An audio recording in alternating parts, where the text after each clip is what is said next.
Hi, hello mabuhay! Welcome to my vlog! It's me, January Lee, and I'm one Kapampangan camera vlogger na nagsasabi maniyaman maging Kapampangan. Just for today's video mga kapatid, ayan tayo ay nagsimba sa Candaba, Pampanga na kung saan sila ay nagse-celebrate ng banal na kapistahan ni Apong San Andres o ang patron ng Candaba, Pampanga. And actually, hindi lang mismong bayan ng Candaba ang nagse-celebrate ngayon ng kanyang banal na kapistahan. Nagse-celebrate din ng kapistahan ang mga taga-barangay Paligi, Candaba, Pampanga, isa sa mga barangay ng Candaba, which is Catagalugan region na siya ng Candaba, Pampanga. Parehas din yung kanilang mga patron. Ito ay walang iba kundi si Apong San Andres Apostol. And so, taon-taon tuwing sasapit ang November 30, of course, holiday yon. So, marami talaga nagsisimba, maraming mga parokyano na nagpupunta doon at nagsisimba at kung ano-ano pa kasi marami silang mga activities na pwedeng mong mapanood or puntahan. Ayan, napakarami nilang tiyangge. Alam ko meron ata silang palabas mamayang gabi. Ayan. So, thank you so much po sa lahat po ng mga nanonood sa aking YouTube vlog, sa lahat po ng mga nagsusubscribe at walang samang sumusuporta sa akin. Ayan, so it's been so how many months na naman since hindi ako nag-a-upload. Of course, hindi po talaga ako makapag-vlog kasi nga busy po tayo sa ating kanya-kanyang mga trabaho. And of course, unfortunately, ayan, so parang sabihin na lang natin na na-confine ako last 2 weeks ago. Yes, 2 weeks ago at Pampanga Premier Medical Center, which is tumaas po yung aking sugar level at yung cholesterol ko. Ayan, tumaas din. So, kailangan kong ma-confine 6 days.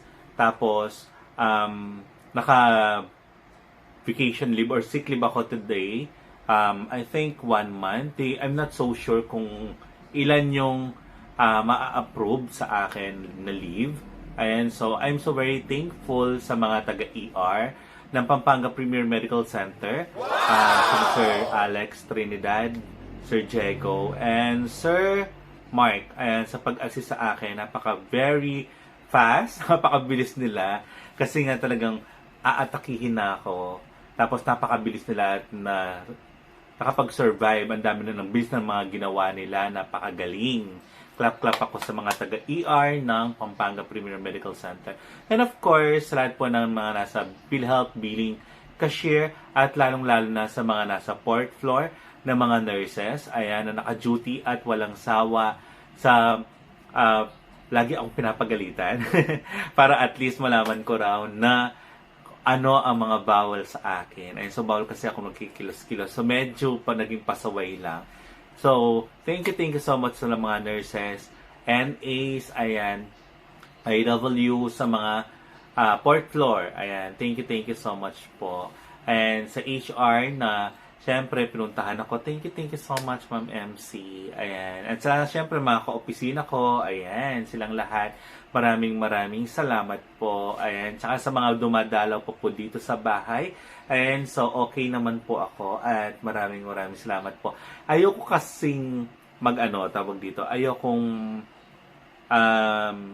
isa-isa sasabihan ko na what happened, so sasagutin ko, ayun po, so na-confine ako due to tumaas yung sugar ko at yung cholesterol ko, muntik na akong atakihin. Ayan, so buti na lang ang gagaling ng mga nurses natin at siyempre magaling ang aking dalawang doktor. Ayan, walang iba kundi si Doc Gibara, Sherwin Gibara, and Dr. Roda Sasain, Bringas. Ayan. Thank you so much po. Hindi po sila nagpabayad. And so, thank you so much po mga doctors, Doc Gibara and Doc Bringas. Thank you so much po. Apakagagaling nila. Ayan. So Doc Gibara po, siya po ay isang pulmo. Then, yung si Doc Bringas po, siya po ay isang cardiologist. Ayan po.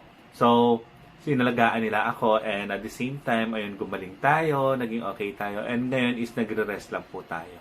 Kaya hindi muna ako pumapasok sa Pampanga Premier. And kaya nakapag-vlog ako for today's video. Ayan. So, for today's video, yun nga, is November 30 holiday kasi nga sinaselebrate natin yung Andres Bonifacio Day. Parang ganun yung ating isa sa mga national hero. And kapag kasi November 30, banal na kapistahan ni Apong San Andres. So, laging maraming tao. Actually, this is the first time na mangyari na hindi holiday ang kanyang banal na kapistahan. Kasi nga, in advance na natin ito nung Monday pa. And so, thank you din pala sa lahat ng mga, sa lahat po ng mga nagpa-picture sa akin sa Candaba. So thank you so much po. Nakakataba ng puso kasi kahit hindi ako ganong ka-active sa YouTube ko, sa channel ko, is nakikilala nyo pa rin ako. Sa lahat po ng mga kumakaway-kaway, pa-smile-smile. So thank you so much po. So, samahan nyo ako hanggang dulo. Actually, first time kong magsimba ng banal na kapistahan ni Apong San Andres dito sa pinakabayan ng Candaba, Pampanga. Kasi usually nagpupunta kami dito sa Barangay Paligi, nakasabay din niyang magpiesta. Barangay Paligi, Candaba, Pampanga. So, samahan niyo ako hanggang dulo and papakita ko lang po sa inyo konting silip lang yung kanilang simbahan at yung tradition at kung ano-ano pa yung meron doon na mga paninda at kung ano-ano pa. So, thank you so much po and supportahan niyo po ako sa aking TikTok na January Lee at saka sa isa kong YouTube channel na It's Me January Lee. Na kung saan nandoon po yung mga kung sino ako, hindi bilang isang banal, hindi bilang isang kamarero, kundi isang simpleng tao na magulo. So, sa tabi ko ngayon, ang indo ng Kapaldanan, Tularing Kapampangan, walang iba kundi ang patron ng Pampanga, Birhen de los Remedios.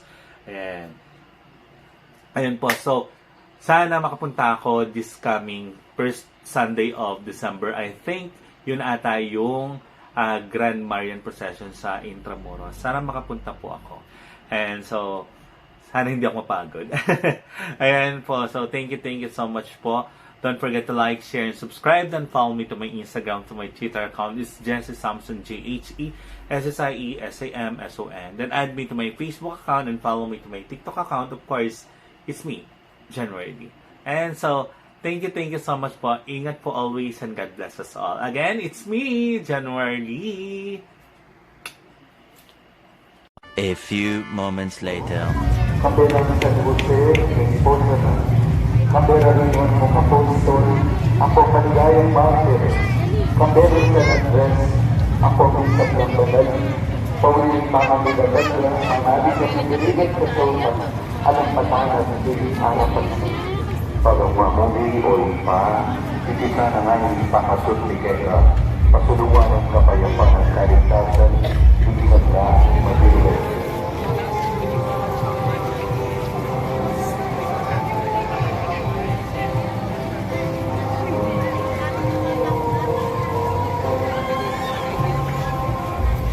Ngayon, Balayan, ang pupuli at pasalamat ng Diyos. Manalangin sa among itong kapanaligan at karismista.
namin, pinipit din yung mga diskarte, di ba?